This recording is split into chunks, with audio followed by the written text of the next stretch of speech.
Oh, that's the price. Okay, I have to look somewhere else. Anyway, he came back and said, we'll give you 50 quid off. Oh, just like that. So, you know, there is room for negotiation, even in big stores. Some people do it in Marks and Spencer's. You see, the interesting thing is here that you've got to be.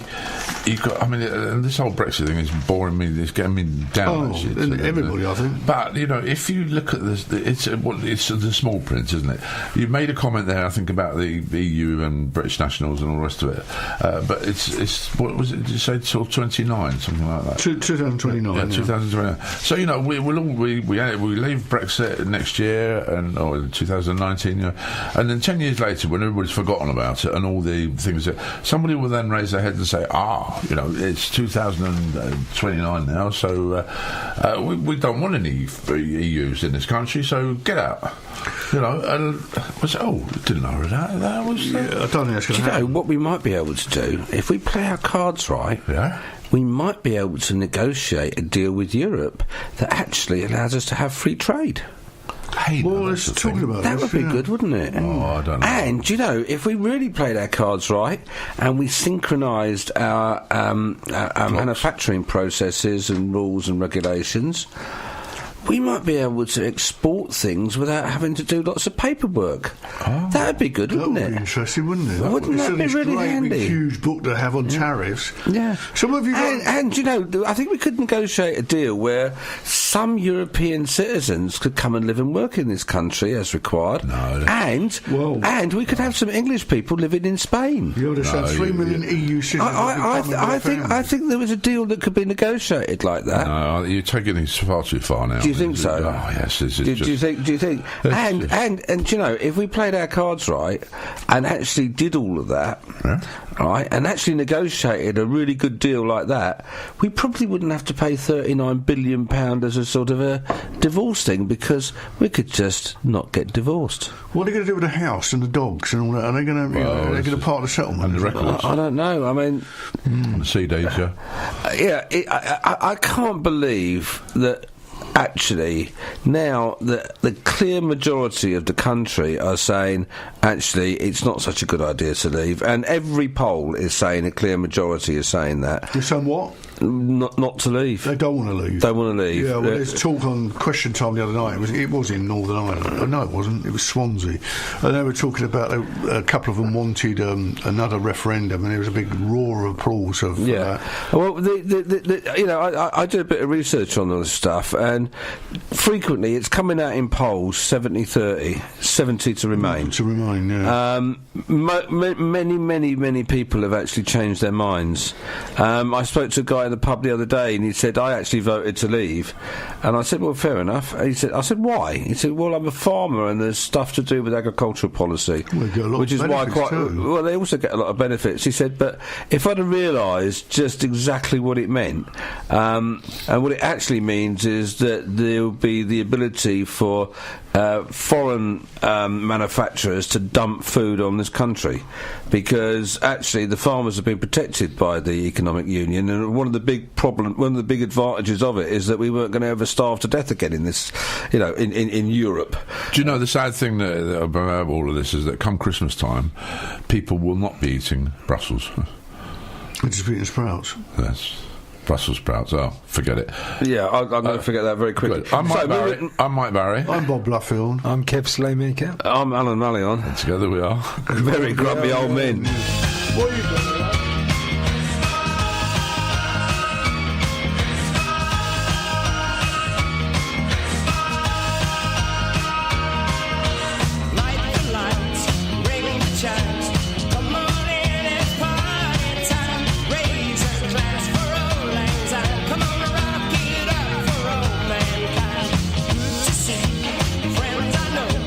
Kissing under the mistletoe, I love to hear the children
That's Gary Glitter and Have Yourself. That was another rock and roll Christmas, you know. Gary Glitter, Have Yourself something else, isn't it? Oh, yes, there you go.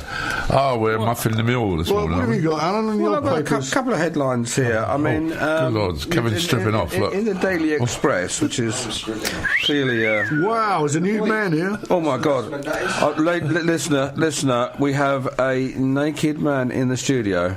It's a good job we haven't got a webcam in it, isn't it? It is very good. Somebody did suggest that we put a webcam in the studio, you know. Well, I'm glad we haven't. I think it's saved us all a lot of embarrassment. Right, Trump to face health check after slurring. Donald Trump is to undergo a medical examination after he slurred his words on a speech recognising Jerusalem. So, two things there. One, what about this Jerusalem thing? Yeah, it's all going to boil up, isn't it? Well, you know, I did watch a very interesting thing where almost every president for the last 30 years has made a commitment. Same thing, yeah. Yeah, has made a commitment to making Jerusalem the capital city of Israel. Didn't it used to be the capital city? Including my favourite president, my two favourite presidents of the United States, which is Obama and Hillary Clinton, and Bill Clinton. Both of those also made them as electoral promises, but backed off because of not wanting to cause local problems. It's always been a bit too sensitive, and of course Donald Trump is not exactly known for his sensitive nature. Oh, you surprised me. Oh, I do surprise you indeed. Wasn't Jerusalem the capital not that many years ago? I don't tell to try and understand the complex history of Jerusalem is very difficult. It's all a bit like winding each other up, isn't it? You know, I would have thought that, you know, the sort of world heritage would come to play here, sort of common sense. It is the centre of three religions' worlds.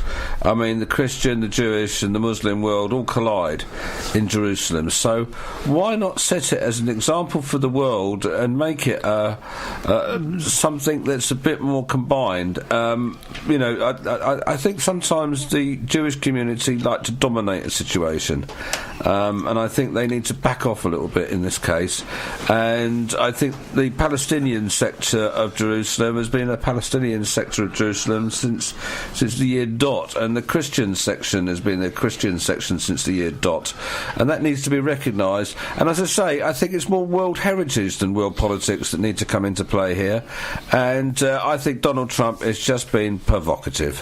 Do you know, listener, yesterday I must tell you that on MK Today, which is a 2-hour magazine programme here on CRMK on a Friday morning between 10 and 12, co-presented by myself and Bob, and we had a guest on yesterday called Terry Sullivan, who produces a magazine called Sticks.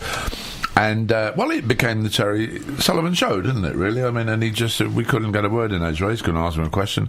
And if you did manage to sort of slip in underneath the wire and ask him a question, well, he would talk on for an hour, 25 minutes. I've got a feeling that I would love to put two of them together. I would love to put Alan Mallyon and Terry Sullivan together, because it would be a very interesting show, I think. Don't you? I mean, this morning, I've got to admit... That's not very kind. Well, I've got to admit this morning that it has been the Alan Mallyon Show yet again. You know, 20 minutes to 9 o'clock, and I've hardly said anything. You know, Mike, that's because you've been snoring in the corner. You were yawning just now. I don't care. You know, I'm look, after Bob woke you up with a cup of tea, you seemed to come alive. But before that, you were out to the world, mate. I mean, how do you expect to actually get? Well, first of all, he's got a white tongue. First of all, he's not looking very well. First of all, as a researcher, you should know that you get your facts right. Yeah. Well, the first fact is that it's wrong that Bob's got me a cup of tea, because I bring my own tea and, you know, I get it out of my flask. It was artist licence. And you know, artist licence. Fake news. You came in this morning, and you know, for 10 minutes, all I got berated with was the fact that you were here and Bob wasn't here with a cup of tea waiting for you. Well, yeah. You know, and I mean, so it's unacceptable behaviour from a broadcaster on Community Radio Milton Keynes. I had to scrape the ice CRMK, the station of the nation. We haven't all got. Hey, I like that. We haven't all got. CRMK, garages. The nation of the station. No, Station of the Nation. Yes, the Station of the Nation. Yeah. I think Radio Mon might have actually used it in the past. Who? I would like to say that Alan, he does come out with some absolute corkers, and he's very erudite. Oh, you're another one with big Well, words. glue, isn't I'm a it? little Isn't bit that with glue, Alan on this Harold, eating a dictionary for breakfast on a Saturday morning. No, I'm all I know, for that. I that's, think that's quite good. Yeah. Okay, have we finished with the headlines in the paper then? No. Well, come on then. We've only got an hour and a bit left. Is that all we got? Yeah. On the subject of Theresa May, can I just say, she bounces back, according to the Times. Yeah. And maybe we can move on to something else. That's a pop group, isn't we it? could talk about the headlines. In the Sun? Two totally different headlines in the Sun. One is all about the celebrity in the jungle lark, and the other one is actually about EastEnders terror, glass attack on TV star. Who's that? Cat somebody. Who? EastEnder Jesse Wallace, is it? Yeah, Jesse Wallace, who played Cat. I forgot my glasses. I'm struggling. Yeah, Jessie Wallace, yeah. So she got... You know, I haven't read the story, but I'm more in time. I prefer to read the last page, quite frankly. The sports Going back, page. can I just interrupt a minute? Tel Aviv was the capital when Israel was founded in 1947, but then it was transferred to Jerusalem in 48. Yes, that's right. Yeah, I'm trying to find out when it was capital until. Carry on, Well, Alan. maybe all three of those states for Palestinians could name it their capital. Well, I have, haven't I? Yeah. Well, that's it then. Well, what's the issue? Is it that serious an issue? What is it all about? What's the politics behind The it? White Cities. Isn't it called the White I think the City? politics behind it is Mr. Trump just being a provocative git. Because why did he pick this time to make... You know, we're trying to get peace in the Middle East. Everybody is treading on eggshells all over the place. And to be fair, both sides are treading on eggshells, trying not to really pee people off too much. And Trump wades in with heavy boots, isn't he? And he just walks in, with his size 22s. Hang on. You know, you're not giving this guy any credit for a start, because the thing is, the bloke has got the guts to do what previous presidents hadn't, and there is no time that it's going to be right at all. And this guy, there is actual talk now that because the people in that area, on whatever sort of religion or side they're on, are